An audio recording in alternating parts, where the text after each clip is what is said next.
The Virtual Boys have been playing Nintendo since they were little. They're pretty sure that these many years of experience make them experts with absolutely no bias. Join them this week as they discuss ARMS, Splatoon 2, Sonic Forces, and the Zelda Mobile game from the news.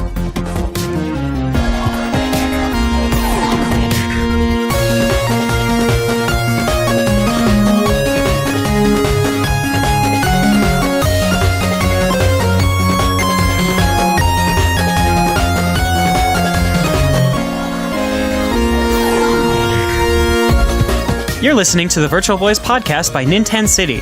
This podcast is done by four friends that talk about anything and everything Nintendo. Check out our website at nintendocity.com and be sure to follow us on your social network of choice. Please be sure to subscribe and share us with your friends. Oh, and please enjoy our show.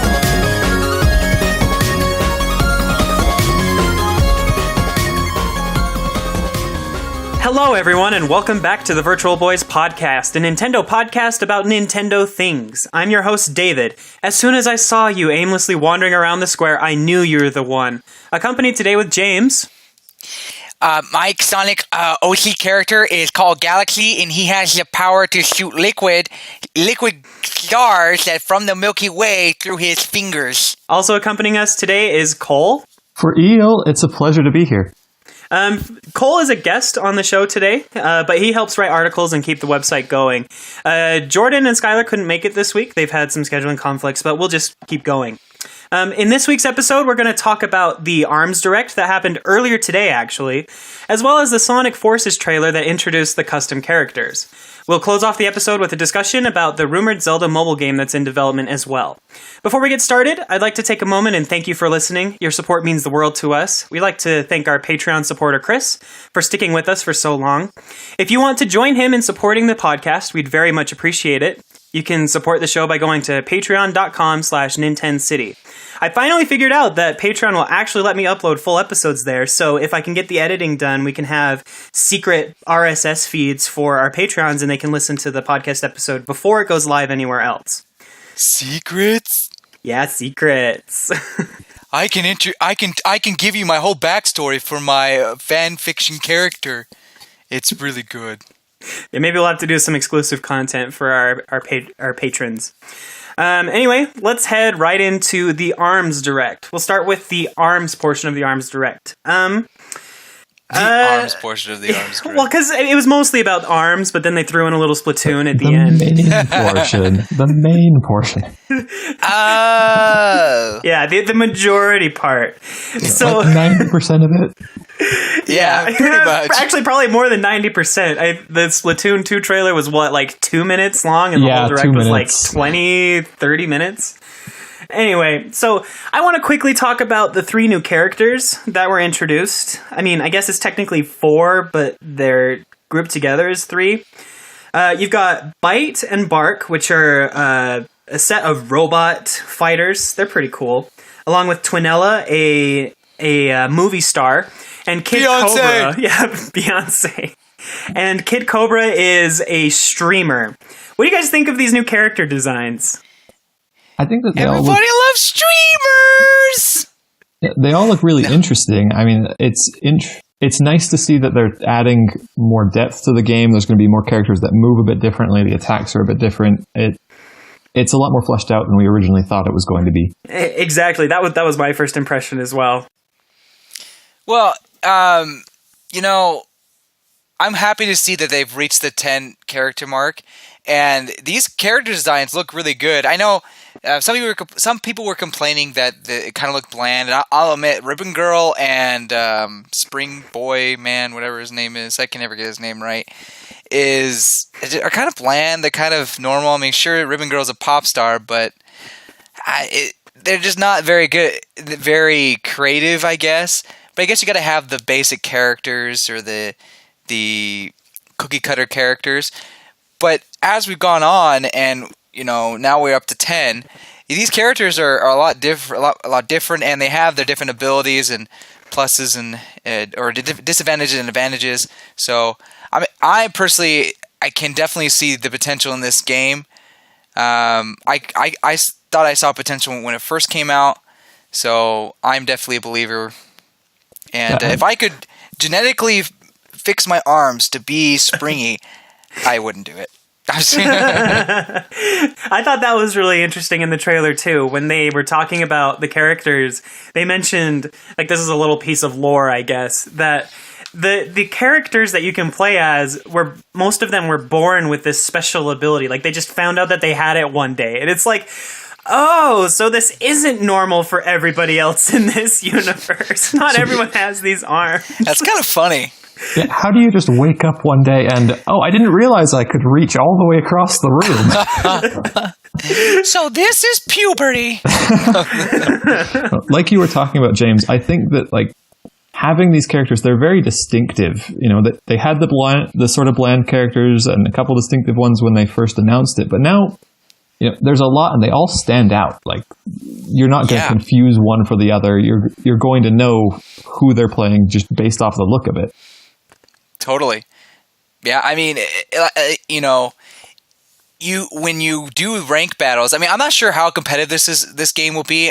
They're definitely trying to play it off as a very competitive game. But like when you're fighting against someone, you'll see which character they have and which arms they're using or gloves they're using, and that way you can strategize. It's not just, how is this person gonna fight per se. There's a lot to think about. So we'll just have to see if it's too much, because I can see that being a problem. Maybe it's just too much to worry about, but then again, maybe not. The other end of the spectrum is if it's not actually that much of an effect and the characters are really all just sort of the same. Yeah, you bring a good point. Yeah, what if they all end up being just the same? Like, you just spam. That's it. That's the only strategy, and it works. I mean, we can't really talk too much about how these announcements are going to affect how the game works, because none of us have actually gotten to play it yet. We haven't played any of the demos. We don't have it, you know. But, I mean, I think that it definitely looks a lot better than we initially thought. I can definitely see why a lot of people are saying, oh, this game is a lot like Splatoon, in that a lot of people are really cautious about it right now. But once it gets going, it'll pick up momentum and it'll be a fun, good game. I can see where they're coming from now, because I actually think that all of these new characters... Over here, these new that modes, was me. and yeah. You were absolutely right, James. I'm telling you, people. But then again, I will eat my own words if this game turns out to be a flop and no one gets into it. But I really do think it may not be as crazy as a phenomena, like I've said before, as Splatoon, especially in Japan. But I'm sure it will do well. That's my thoughts on it, at least. Yeah, I'm interested to see what sort of a place it finds among other competitive games, because it's definitely got different mechanics from what we can see to other games. Like, it's not a button mashing sort of fighting game. It's not a real strategic game. At least it doesn't appear to be so far. So it'll be interesting to see what sort of a niche it finds, whether it's the same audience or a different audience. It's all sort of unpredictable right now. You know, what I find really interesting is that these new Nintendo's IP, well, with Splatoon and now ARMS, is these games are utilizing motion control, whereas other popular games right now aren't really trying to put that into their games. They're strictly the normal control kind of games. Mm-hmm. And some people do turn off with Splatoon, they turn off their motion control, and I imagine some people will try that with ARMS, but probably less likely with this game. It just seems so motion control heavy that it's almost a disadvantage to play it without it, but they still give you that option. I guess all I'm saying is Nintendo is saying, look, we can have these strongly competitive games with motion control. I mean, they believe that motion controls are still the future of gaming, or still essential to gaming, and you can see it in all their games. Yeah, and I mean, going back to like being able to choose between motion controls and non-motion controls, one of the websites that I follow, I'm not sure if it was Polygon or Kotaku or one of the guys that have already played through a demo of the game, they said that they turned off the motion controls and it was instantly harder for them to play the game, because the motion controls, you use them to do the curve shots and you tilt them left and right to move the characters. When you turn off the motion controls, all of a sudden you have to punch with the same button or no, you have to curve the shot with the same control stick that makes you move. And so you suddenly can't move while you're throwing punches and trying to avoid things. So the motion controls gives you a little bit more to work with than the non-motion controls do. So I think that, yes, motion controls are going to be a huge part of this game, and I imagine that that's going to be the best way to play it. That's actually kind of interesting because you can get motion controls on like a PC game right now. You just need the right equipment. But generally it's seen as if it's detracting from your gameplay experience. And it's interesting to hear that when they turn it off, that's when it starts to get harder. That's when it's detracting. Because it's definitely a very ingrained part of what they're building. And if ARMS turns out to be a success, I think people have to look back and say, okay, maybe we need to give motion control another shot. And of course, we have VR going on, and that uses motion control very heavily. But I don't know, maybe this is just a Nintendo thing, and just when you just know most Nintendo games are going to have motion control. Right. I mean, most of them do. I mean, even Zelda Breath of the Wild has got motion controls, if not just for aiming, you know? Like, it's really important that they use these motion controls because the Joy-Cons are built to be, I think, even upgraded versions of the Wii Motion Plus. So Nintendo's like, hey, look, we've put a lot of time and effort into this. You should try it and see if you actually do like it instead of just turning it off immediately. Yeah, and I mean, I don't... Oh, go ahead. Yeah. With Breath of the Wild, like, the motion controls were so subtle, I didn't notice at first. Yeah. And I really like that. It wasn't in your face like some of the ones they did for the Wii and the Wii U. It was like, oh yeah, we're just making this enhance your gameplay, and you might not even notice it. Yeah. I think that is where...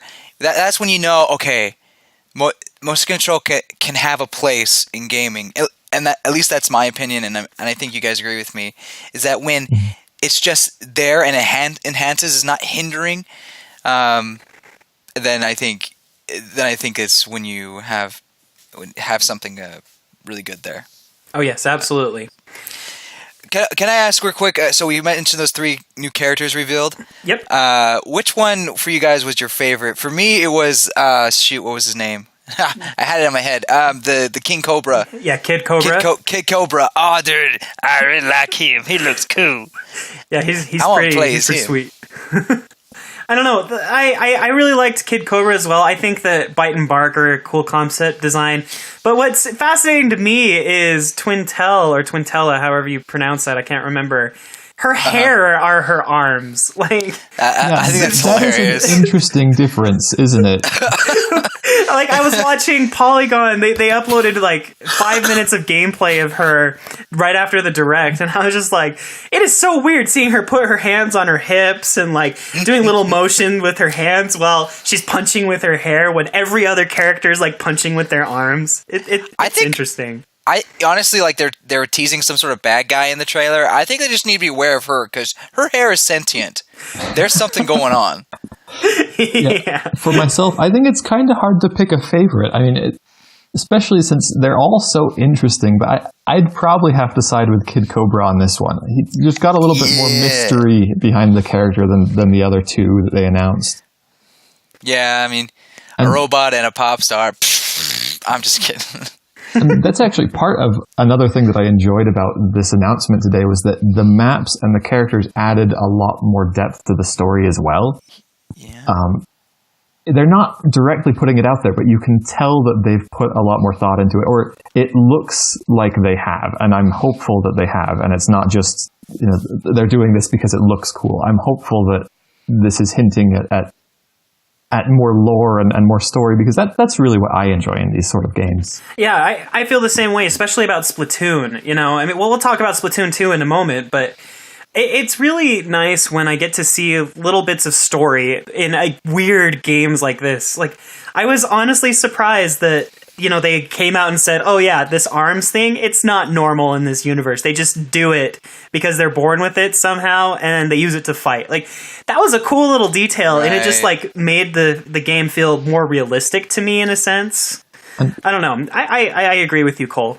That's the sort of thing where if they have those in-universe rules and they manage to stay consistent to them, it's a lot more impressive to me.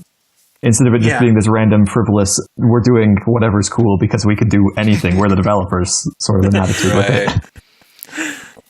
it. Something that I've noticed with fighting games, and maybe I talked to Skylar about this. I'm not sure, but most fighting games have some sort of like story, or they have some sort of like interesting final boss, and the characters have backstories that make you want to connect with them more.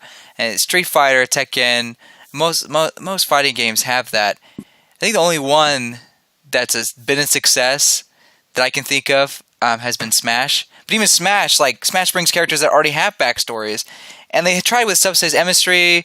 So anyway, what I'm trying to say is, it's nice that they have some sort of lore behind the ARMS, and it did kind of give a Splatoon vibe, but at the same time, I think most good fighting games will have their own kind of lore into it. So I'm glad they went that way. Even if the world itself and the reason why all these characters are fighting isn't really lore, but the fact that each character does makes them a stronger character, right? Like, yeah. Totally. It doesn't all really make sense why they're fighting. I mean, I can't think of a game really, maybe Street, but anyway.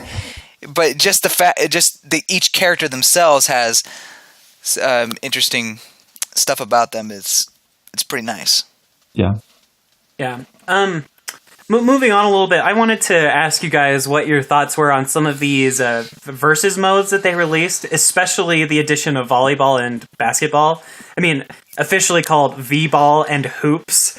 I just have to say, hoops is going to be so cool because you literally grab your opponent and dunk them into the basket. I'm going for 3. For 3!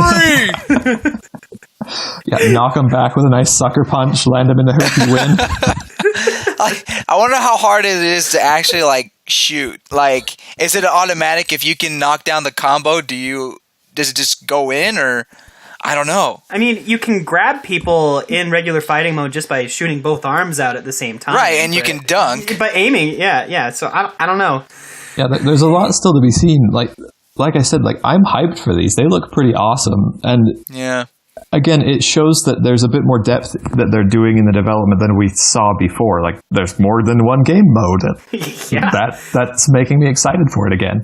That was really important to me. I was like, oh, if it's just 1-on-1 or even 2-on-2, I don't know. Like, how am I going to play this over and over again with people if it's just me straight up fighting them? I mean, I guess that's kind of sort of hypocritical to say because Smash Brothers isn't like that at all. Basically, you just we basically just play, the fights. But with a game like ARMS, it's like, yeah, I definitely would like a little something extra to be there. So, what really interested me was the fact that their what's the Grand Prix? No, like their tournament mode or the single player campaign where you go through have to fight all the characters. It's interesting how it's not necessarily a one-on-one fight. It could be hoops, it could be volleyball, or it could be something with different with different rules. And I kind of like, I don't know, it brings variety into the gameplay where it's not as, I don't know, repetitive, So I think that's a good idea. And then with versus mode, having the ability to just have 20 people on a server at one time or playing, I mean, that was pretty mind-blowing. Like, what? Also, what you were saying about having those other game types in the same game rotation, I think it also legitimizes those extra game types because it's like, this is a fighting game, but we're going to do these sort of more fun game types as well. And the fact that they're in the single player campaign or they're in the standard rotation of game types means that the developers are seeing those as legitimate game types that are just as equal they're on equal ground with the main fighting type. Yeah, I mean, it's not just like something they just put in just for fun. I mean, but they want you to play and they want you to get good at them. Yeah, and honestly, I have to say that seeing that mode reminded me almost immediately of the single player campaigns in Smash Brothers. Especially in I immediately thought of Melee. I know it's also in the other more recent titles, but I just remember playing Melee, playing single player all the time, just because it was different. They had these different modes. You'd have to beat up a metal version of a character. You'd have to race to a finish, etc. And it definitely made the game more interesting and more fun. And ARMS is going down this same route, and I really, really like it. I think it's a good idea. Go ahead. No, go ahead.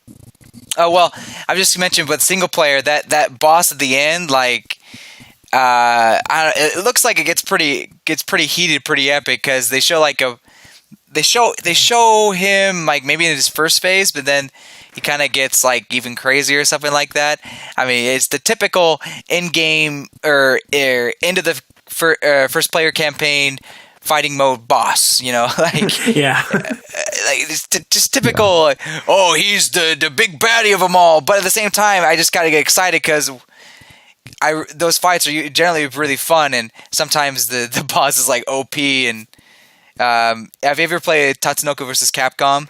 They have a final boss like that from one of the other games, but it's just if the boss is something like that where it has different phases and it gets just more epic as you go along, that'd be awesome. Yeah, and everything that I've been seeing about ARMS, it gets me super excited about it. But then sometimes I'm a little bit sad because they put so much time between these announcements that I go back and forth between being super hyped about ARMS and not thinking about it much, and being super hyped and not thinking about it much. So I hope that as they get closer to the release of the game, they're going to keep putting out more and more sooner, so they can just keep the hype up so that people are thinking about it, people are wanting to play this game, and people are going to be excited to get it when it comes out. Yeah. Yeah, I agree. I think that one thing that's going to keep the momentum going after the game's release is they did say that just like Splatoon, they're going to be adding updates, free updates after the game's released. Like they've promised new fighters, new stages, and new arms. New ways to fight people. And that's a really nice thing to do. But it also makes me think it's like Splatoon, where they want to push it out as soon as possible, and the game isn't quite done yet. It worked for Splatoon, but it took some getting going on that game for it to actually feel complete. Interesting, because when Splatoon first came out, I felt like it was a complete game, and then everything else that came was just kind of, I don't know, added to it. And I'm sure others would argue with me, but I feel like what they put out was good enough. And then everything else that preceded it was just extra stuff that made it even better. And I feel like that's going to be with ARMS, in the fact that there's, like we mentioned, there's all this content already, but then we have new stages, new characters that are not like paid DLC. Man, that's gonna be good. And I think I think most, if the game is good, I don't think it's going to matter how much content's in it, to be honest. So yeah, about a week ago I would have agreed with David that we hadn't really seen much, and I thought that this was going to be a half-baked game. Based on this, we see more stages, we see more characters, we see more game modes, and I think that it's ready. I mean, if everything we've seen works well, it's ready to be a good game on release. Yeah, I can agree with that for sure. It works in Nintendo's benefit, especially with the Switch being so new, to get ARMS out quickly so that then people will be playing it, and the Switch continues to be relevant in the early stages of its lifetime. Right. I mean, I remember hearing people say one of the keys for the Switch's success is going to be, big title after big title after big title throughout this first year until we start getting, more consistent releases from other parties and other developers. So I do think that the ARMS scheduling is great. And I do agree now that the game looks finished. I was just saying, some people would probably think, oh, if they're just going to give me free stuff after it's out, maybe it's not as done as it should be. So I mean, that's just one thing that I heard from Splatoon. So, I don't know. I mean, I definitely think that this game is going to be fantastic. I do want to remind our listeners that the Global Testpunch demo starts Friday. I'm trying to think when we're going to release this episode, but it should be the Friday after this episode's release. So make sure you have that downloaded on your Switch so you can give the game a try. Quick word of advice. You can download it now, but it will just say, quote, "The service is unavailable." I tried. Just like Splatoon 2 Testfire. Yeah, I'm going to trick him and I'm going to play it now.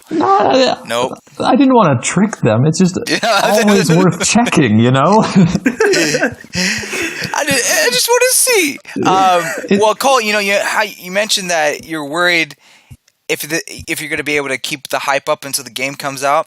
Well, I think the way they're going to do that, and I think you understand this as well, is with the global punch fire or whatever they're calling it, Testpunch. And so they did this with Splatoon 2, or have been doing this, although we haven't had one recently. But to see them to have multiple dates for ARMS, I think that this is perfect, right? And that if they were to be able to do this with more games, I mean, obviously we haven't seen a ton of games come out for the Switch, but Nintendo games.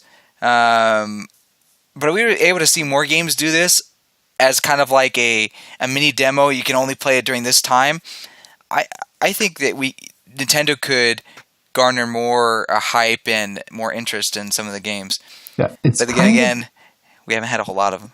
Yeah, it's kind of like early access, except they're doing it, on console, and they're doing it in very limited ranges to try to get hype even more than you normally would be getting. Right. From a consumer point, it's to build hype, and from a technical standpoint, it's to stress test the servers just to make sure that it's ready for release. So, the dates for the Testfire are Friday, Saturday, and Sunday across 2 weeks, and they're going to be in some hour chunks throughout the day. The full details are on our website if you want to go check out what times they're available. So it's a lot like the Splatoon 2 Testfire, except they're doing it in 6 days instead of, I think, just 2. So it's a good demo. So I am excited to give it a try, and we'll have to talk about it when it comes out.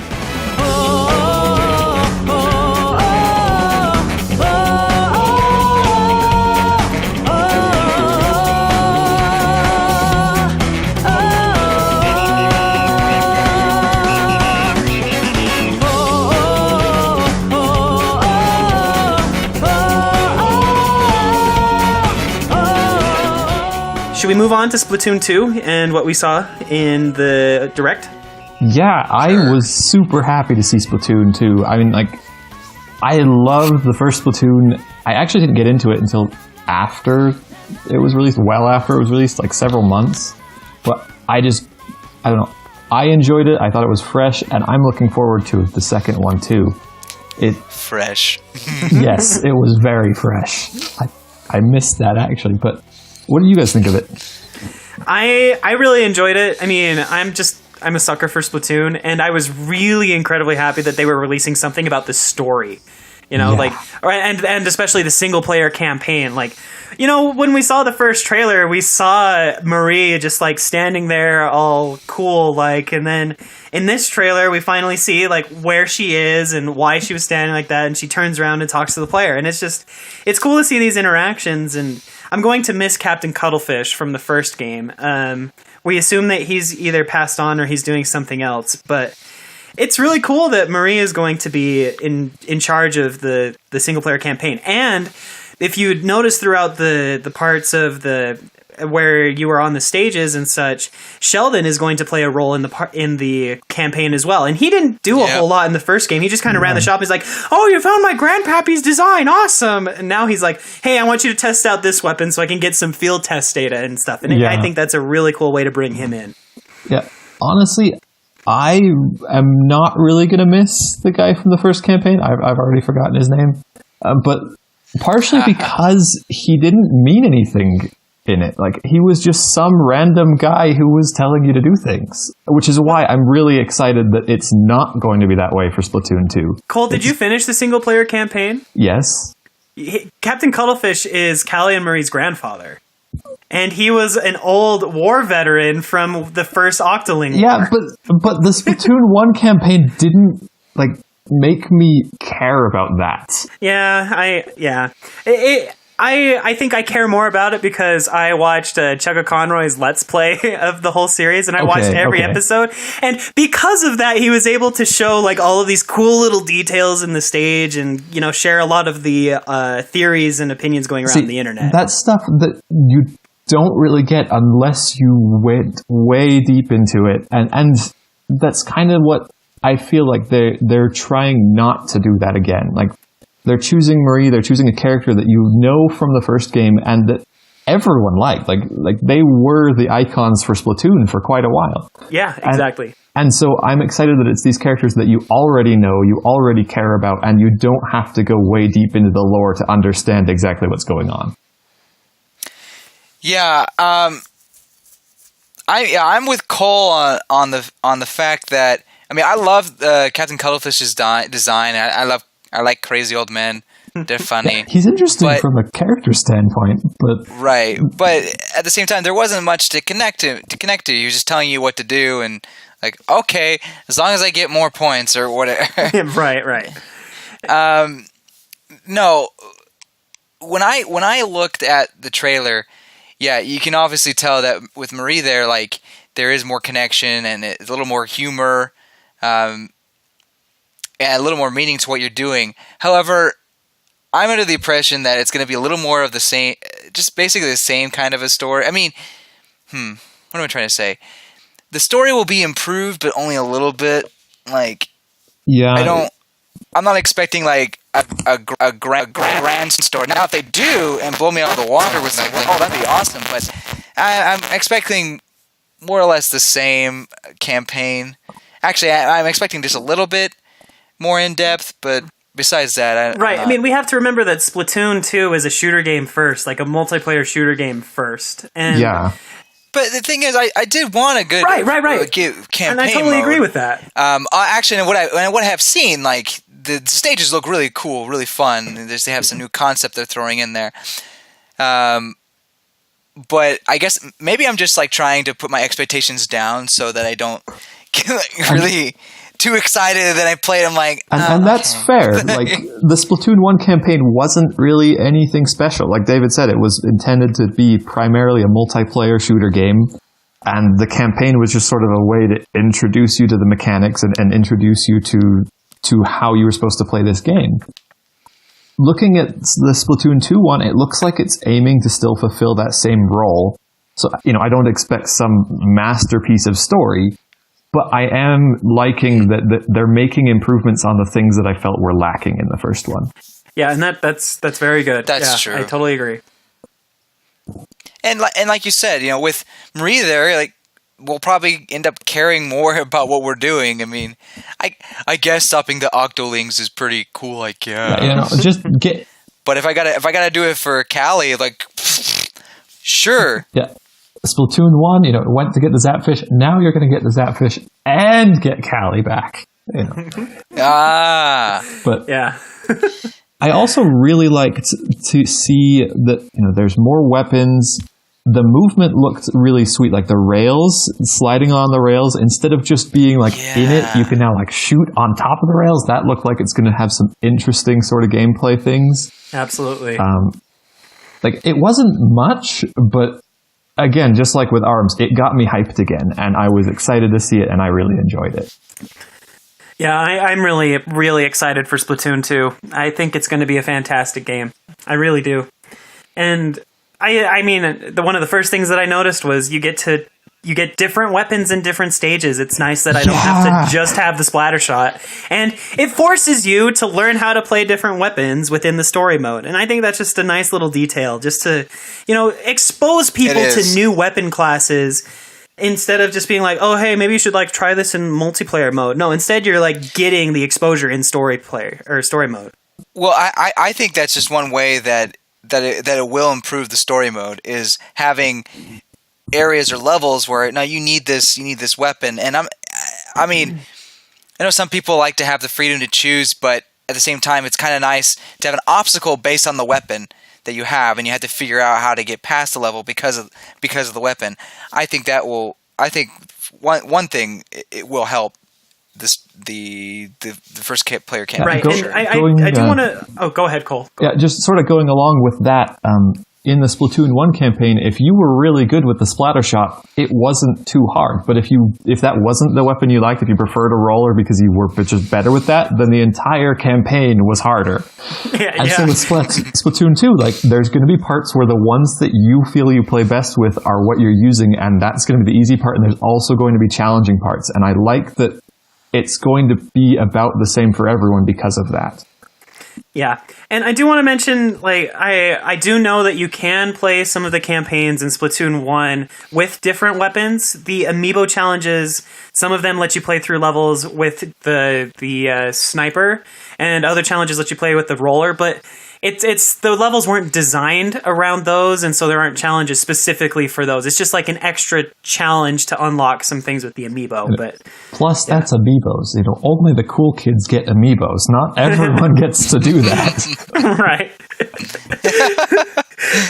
Not everyone gets to do that. I hope Skylar's listening to this episode, because he's apparently the coolest of us all, since he's got so many amiibo.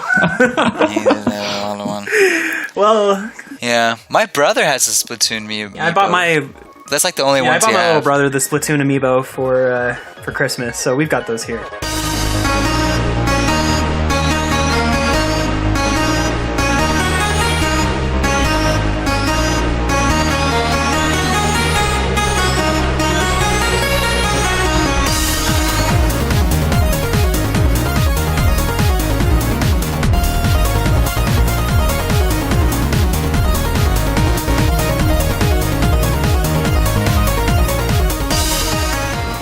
Thanks for making it this far in the podcast. You must be interested in what we have to say, at least.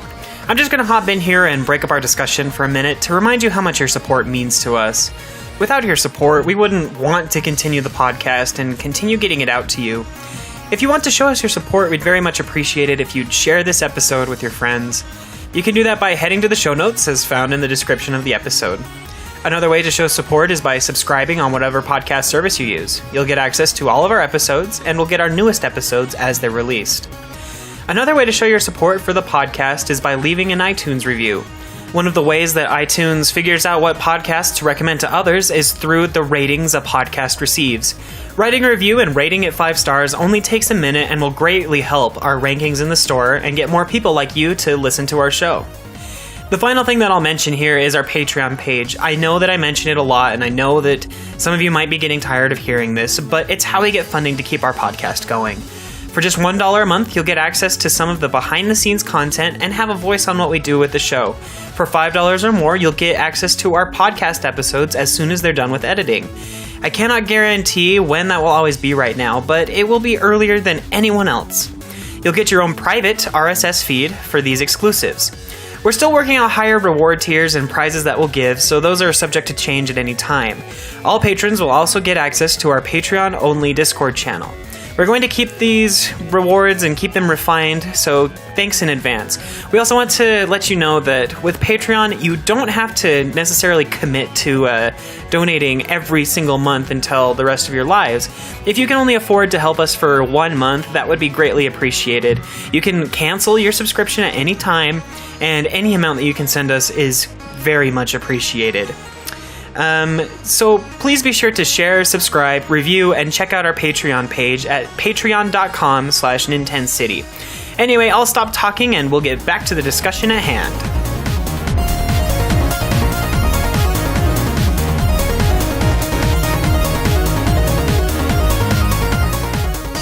I think that's good on the Splatoon 2 discussion. I think we should move on to Sonic Forces. Honestly, this was something that I was not expecting at all. Out of Fenway Park, right field hit a fly ball, and we have no idea if it's going to be a home run or this is just going to be a foul ball. Because wow, Sega, I hope you know what you're doing. Because if you know what we're talking about, it's the new addition to Sonic Forces is character customization. You can literally create your own Sonic OC character from DeviantArt. If it's a bear, wolf, bunny, hedgehog, bird, dog, or cat. That covers most of the relevant animals. Yeah. Where's my cat? echidna? Where's my echidna? Yeah. No, It'll be okay.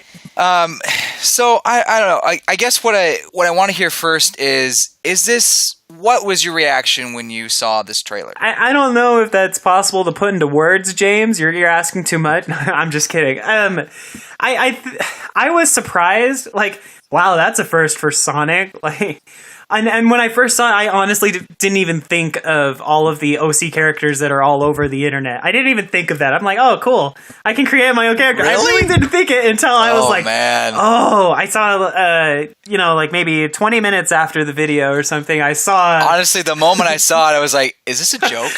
Did the Sonic Twitter get a hold of the gameplay or something, and they're just kidding with us right now? Is that what's happening? No.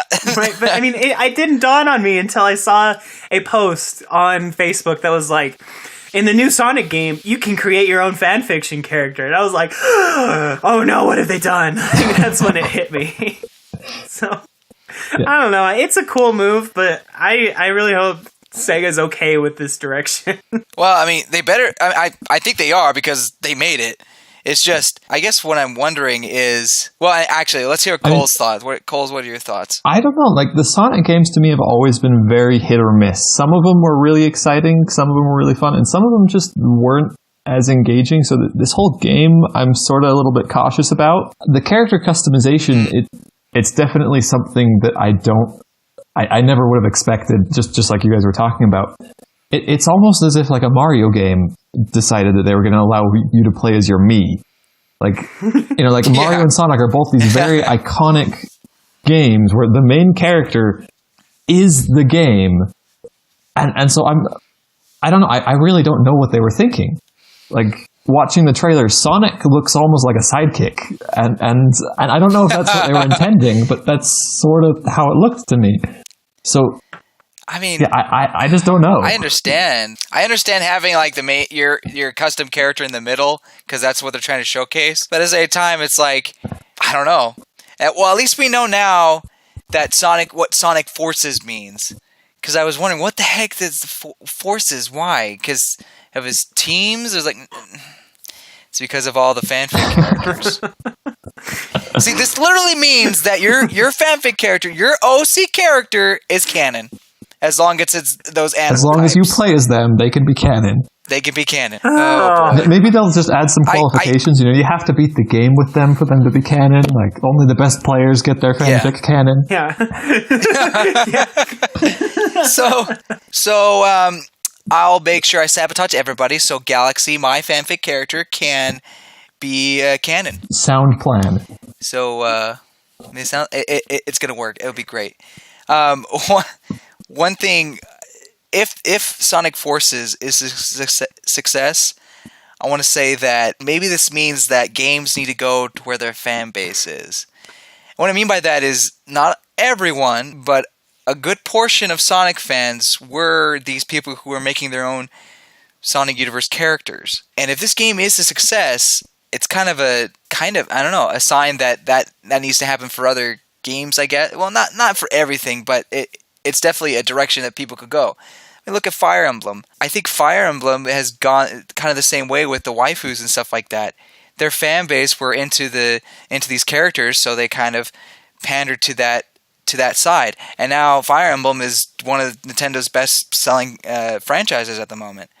And now we have Fire Emblem Echoes coming out, which is less of the waifus and more of the gameplay. And we can actually get a game that older fans really wanted. So maybe with Sonic, the same thing will happen. Sonic will start making more money again. I don't know. For all I know, this could be a disaster. I don't know. I kind of don't expect this to have that much of an effect, just because Sonic was a franchise that was so focused on the main characters. And it was just like so dependent on Sonic as a character himself. So from what we've seen, it doesn't look like Sonic's being taken out of the game in any sense of that. It doesn't seem like he's going to be any less of the main character. I just don't think this is going to have much of an impact either way. Okay. So it's just a cool thing that they put in? Yeah, I mean, a lot of games do that. They let you have a custom character and all sorts of stuff. But with a franchise that was so character dependent to begin with, I don't I don't see how it's going to affect things much. And I could be totally wrong. I expect to be on at least one thing, but yeah, don't know. I mean, the only thing is, in Sega's official announcement about it, where they like posted about it with like a PR release or something, they called this custom character the custom hero character, which, are they thinking like the Sonic Heroes route where everybody is a hero, or are they going hero as in main character? I mean, it doesn't say. It is called Forces, so it could be implying that just the story is about more than one character, and it's these forces gathering to do battle or whatever. Yeah, but I think that's it. I think when you say forces, you could put heroes in there and say each one of the playable characters is a hero. Old Sonic, new Sonic, and your customizable character. Those three, they're heroes. They're forces, and maybe there's more characters. Maybe they'll have Knuckles and Tails in it as well, but I think that's what they're implying there. Yeah. I feel like that this game, it's not going to have much of a story. Like, I mean, don't get me... Understand that Sonic has never had much of a story to begin with. Sonic Adventure 1 and 2, they obviously had a story, but they weren't known for being very good, per se. I mean, I love Sonic Adventure 2, but even I can admit it's kind of a wacky what's going on. Like, now we're in the moon. Well, we were on a pyramid, now we're in the moon, and now we got to stop this giant lizard from destroying everything. Shadow, no! Anyway, I basically did the whole plot for Adventure 2. You're welcome. Spoilers. Just kidding. Spoilers. And then there's been other games that have like some sort of minor story, but this one it feels more like a Sonic Colors game. It feels like a Sonic Colors with Sonic Generation, and they're just kind of like mixing it together and not worrying about the story, which is totally fine as long as the gameplay is good for a Sonic game. I think that's fine. I think it'll be fine. I mean, I don't know. I just don't have much to say about it. I mean, like I've said before on the podcast, I've never been super huge on Sonic. I've played a lot of the games, but he's never been like my main franchise or anything like that. So yeah, it's just so different. I'm mostly curious more than anything else. I want to see how people react to this. I want to see how that affects the game. And we haven't seen everything yet. I mean, this is just one huge announcement that they had, but honestly, we've only seen like 2 levels, I think, maybe 3. I could be totally wrong on that, but we've definitely seen that city has like holes punched in it, yeah, looking like Swiss cheese. Like we've seen that multiple times. So we get that. Okay, we get it. Everything is going to kaput. But what else is going on here? So I guess like you said, Cole, it's just need to see a little more. Don't really know what to expect per se. I think that's all I could say about Sonic Forces for now. But another thing that's been going on, and this hasn't technically been announced yet, is that Nintendo's working on a Zelda mobile game. Right. I mean, I reported on this the other day, and what's happening is the Wall Street Journal reported a few days ago that Nintendo's developing a Legend of Zelda smartphone game, but Nintendo hasn't announced it or even told anybody about it other than maybe internally. So the thing that makes this seem likely is that we know that Nintendo wants to release 2 more mobile games this year, and we've got Animal Crossing already on the table, and then the unannounced second title. And so The Legend of Zelda would fit right in, especially because The Legend of Zelda has gotten such like great praise the last few months because of Breath of the Wild. And I think that it fits that Zelda could come to a mobile phone. So again, we don't know anything about this, but it's fun to talk about, I think. I wonder how it could come into an app form. So they had Animal Crossing, right? And they were supposed to come out last fiscal year. Didn't happen. They moved it to this fiscal year. So it makes me wonder if they'll have enough time for a Zelda game. I mean, maybe they will. I guess some app games don't really take that long to make. But with a Zelda game, how do you even go about doing that? I mean, honestly, I think it has to be something completely different. You can't have like this, Breath of the Wild, Ocarina of Time type of style game where you explore Hyrule Field, go into dungeons and stuff. I don't think Nintendo wants to make a game like that. We mentioned in a podcast earlier that an idea for a Zelda app, and I still think this could be a good idea. You kind of have like just a puzzle game, and you go through the level of the games. It could be like block puzzles, or I don't know what kind of maybe Pokemon Shuffle kind of puzzle game. I don't know, but just a simple Zelda style puzzle game. I kind of feel like that would fit. I mean, and they can make it totally unique. But other than that, I mean, I can't think of it because there would no way there would be a strategic, like a RPG kind of a Zelda game like Fire Emblem. I don't think they'd ever make a Zelda platformer game like Super Mario Run. I don't know. I'm at a loss at what they can do other than a puzzle game. I don't think they could do an augmented reality type game like Pokemon Go. None of those really fit. You catch redeads. Yeah, that's all you do. Catch redeads and keys. That's it. You occasionally spin little markers to get rupees. Yeah. Instead of spinning markers, you're breaking the pots. Yes. So you tap on it and you flick the pots inside of the screen and you hear a breaking sound effect. I don't know. Yeah, I mean, none of those really fit the Legend of Zelda franchise. No. But Legend of Zelda does fit in as their last major franchise that they haven't done anything about.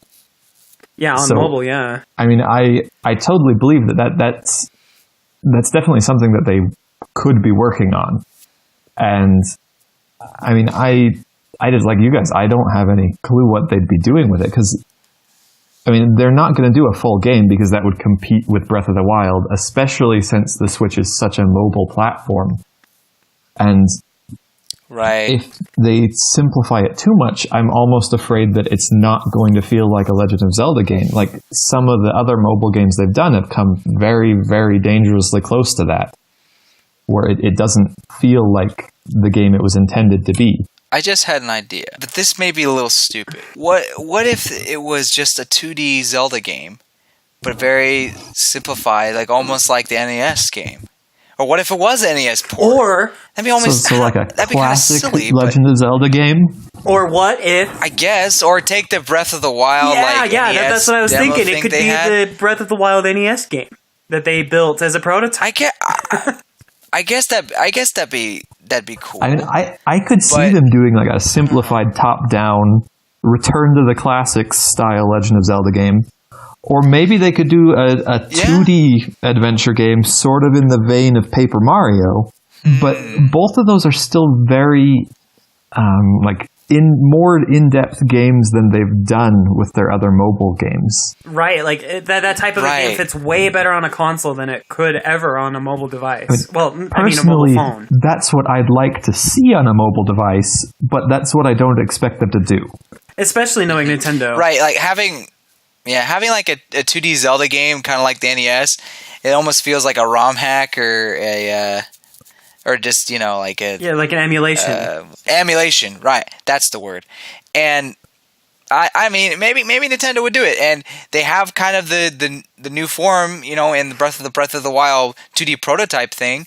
So I guess it could work, and surely they saw that fans wanted it. Actually, so maybe that would be. Just a thought. Actually, they could do. If you simplified it a little bit more, instead of having a D-pad to do directions, you do up, down, left, right. If you just held your thumb down on the screen and Link walked towards where your thumb was, the screen kept Link in the center, so you just move your thumb around. So like Phantom Hourglass controls, in a sense, like where you use the stylus to move around. It's sort of like that. It's the same control style, yeah. And then you'd tap it to attack. If those were your two options, was move and attack and or talk with someone, I could see them simplifying it down to that, and that would actually still be a really good experience. Yeah, they did that exact thing with Phantom Hourglass and Spirit Tracks, that same control style. Like, it was all touch-based with the stylus. They could do something, yeah. Another thought I had was kind of going back to the puzzles thing. Maybe it was just a bunch of mini games kind of thing, like, the archery shooting game, but you just hit the button. But that kind of seems boring. Well, it would just be a soundtrack. I'm not a game designer. It would only play the music from the mini games in Ocarina of Time,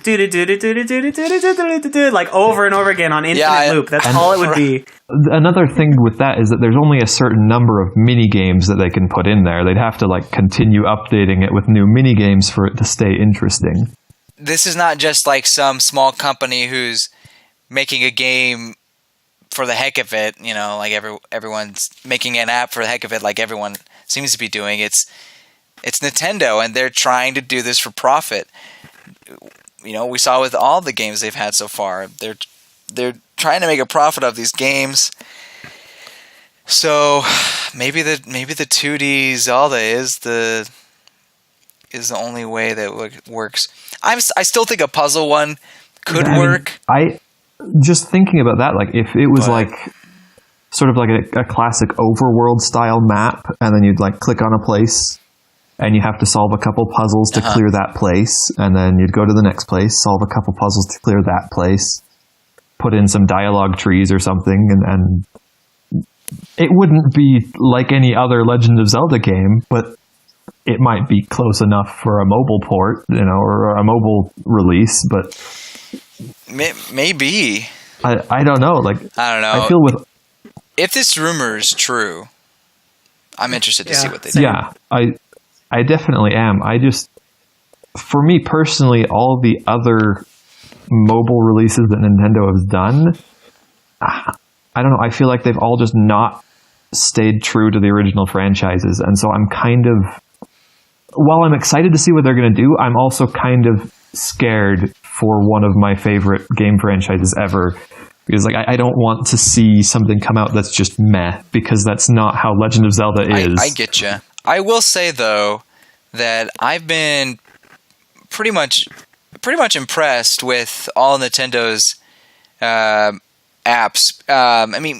Even Miitomo, when it first came out, I really enjoyed. Obviously that's died, but Super Mario Run and Fire Emblem Heroes have done pretty well. They make a good money on both of those. But I get what you're saying. They are not quite up there, with the original games. But they do feel like Fire Emblem Light or Mario Light.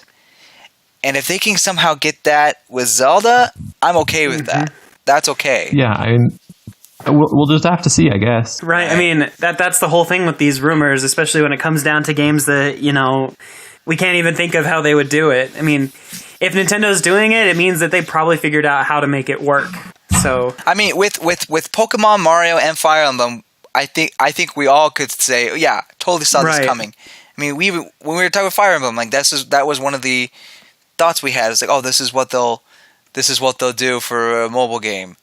But with Zelda, it's what would they do? Besides those two things we Zelda said? Zelda is such a console-dependent game, just the way that it's built around a story that leads into a plot twist that leads into multiple dungeons that converges onto one final boss.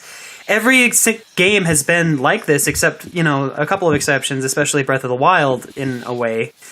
That it's so weird to take that entire formula out and be like, okay, what are we going to do to put this on mobile to make it light? I'd actually challenge you, David, and say that especially for a lot of younger people now who didn't ever play the 2D Legend of Zelda games, Legend of Zelda is a lot of the time defined in their minds as being a 3D puzzle RPG game. Yeah. That's what I think of when I think of Legend of Zelda. And getting that on mobile, I just don't know what it's going to be. Right. Yeah. Well, we'll have to see what Nintendo does. I'm very excited to see what they come up with for this, because Of course, this could be a whole lie, it could be and wrong. we're just speculating for no reason. And then, in coming days or whatever, those of you that have listened to this episode will be like, ha, these losers, they didn't know what they were talking about. They're going to fool us all, and they're going to drop a mobile release for Mario Karts. And Wow. Hey, with how well Mario Kart 8 Deluxe is sold, well, would the people buy it again? Well, they bought Mario Kart 8 again, so yes. Now, I'd take that a step farther and say Mobile F-Zero. Just like completely throw us out. What is it? A Mobile Metroid Mobile game? Ice Climbers. There, that's it. Actually, I could see like a Metroid where you obviously play as Samus, but you're kind of just shooting things as you go. Anyway, we have to revisit like a potential mobile game. Yeah, favorite mobile games or favorite possible mobile games. That could be an interesting idea to discuss. Well, we'll have to come back to that. So I think that does it for this mobile game discussion and for this episode. So that's it for this episode of the Virtual Boys podcast. Thanks for tuning in this week. Don't forget to subscribe if you aren't already to get access to all of our episodes. We'd also like to remind you to check out our website at nintendcity.com, where you can find news, show notes, and more. There's plenty more for you to check out in the episode description, so we'll end it here. Thanks for joining us, and we'll catch you next time. Goodbye, you good people.